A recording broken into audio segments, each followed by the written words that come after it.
Good afternoon once again.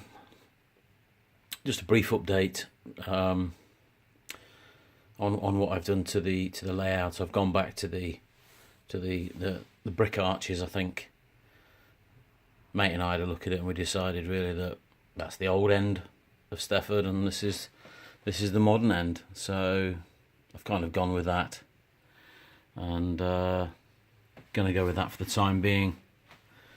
Trying to do something with this end here to give it a sort of a final edge. I don't know what you'd say really. You've got to end your layout somewhere. Getting rid of this screen at the front is good. I'll probably paint this black here to go with the black there. A little few holes, as you can see, to fill in. And then think about what I do here. That's going to be tricky. I'm not going to go for these arches because it looks too much. I tried it and it looked too much. So I've got to think about what it actually is going in there. I've done quite a bit though on the other end, and as I said, I'm looking to try and do something similar to what I've done at that far end. And this is a work in progress. A bit of mod rocking that's gone on there. And it's considerably larger than the other end, and I've got this sort of very large slope that at the moment is exposed. You can see again I'm doing the black screen at the side to give it that sort of end effect. There's another panel to go on here. I'm just making sure that that's all aligns, and that's not quite ready to fix on yet, but the effect is very similar to what's at the other end. Exactly the same principle. Randomly scattering stuff that I'd recycled from my own layout, my old layout, and making it look, well, you know, sort of like nature, very random really. But I think that's at this moment in time, I think that's okay.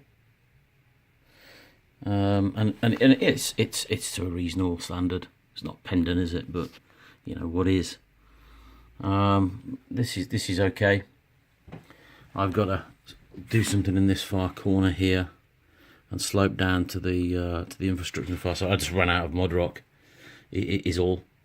That's quite a simple piece to do. A bit of weathering around the tunnel mouth, and I've got to do something to block off the back, so it's nice and dark in that tunnel mouth.